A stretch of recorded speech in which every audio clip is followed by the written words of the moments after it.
Mike? Hello? Mike? Brains. Brains. Are you looking for yours?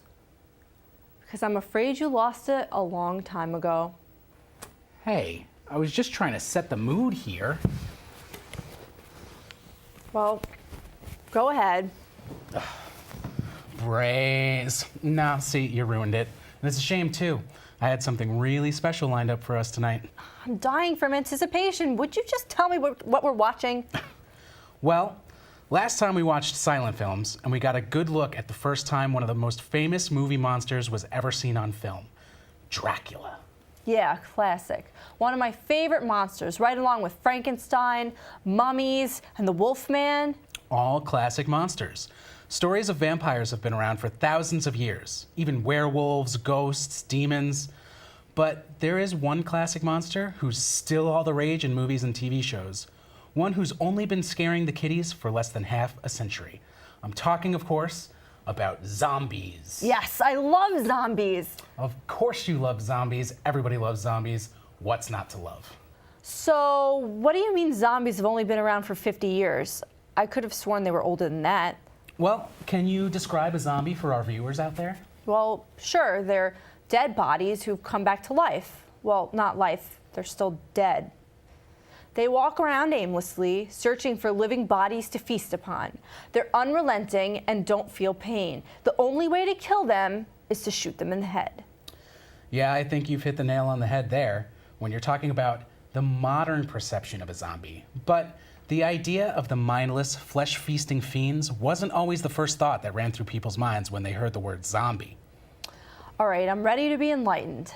Well, let's take a look at the zombie myth. A zombie is typically a person who has no will of their own, someone who is controlled by an outside source. Now, in Haiti, they believed that certain voodoo witch doctors possessed the power to bring people back from the dead. These corpses were able to move around and were controlled by the people who brought them back to do their bidding. No thoughts, no feelings, no will of their own. Now that's a scary thought. Tell me about it. People would live in fear of these voodoo sorcerers, which typically was a way for them to control people without actually having to bring them back from the dead. See, that brings us back to the whole loss of identity, universal fear. Exactly, Karen. That fear ties in all of the movies I have in mind for tonight. All right, sock it to me. What's on deck? Well, I thought we'd take an in-depth look at how the contemporary zombie movie came about, and the man behind it all, the godfather of ghouls, George A. Romero. Night of the Living Dead. Hey, you know your stuff. Hey, this ain't my first rodeo. Well, did you know that Romero never used the word zombie in his masterpiece? I guess I never thought about that. Why not? Well, like I said, we didn't have this idea of the zombie before this movie. He never considered them zombies. It wasn't until after the fact that this became the go-to term. So I thought we'd take an in-depth look at the movies that heavily inspired Romero and would lead to one of the biggest horror sensations in Hollywood. First up, we have White Zombie, starring Bela Lugosi. White Zombie, like the metal band? Well, it's no secret that Rob Zombie's a fan of horror movies. He even directed a few good ones, as well as a few terrible remakes. So is this where he got the name for his band? You bet.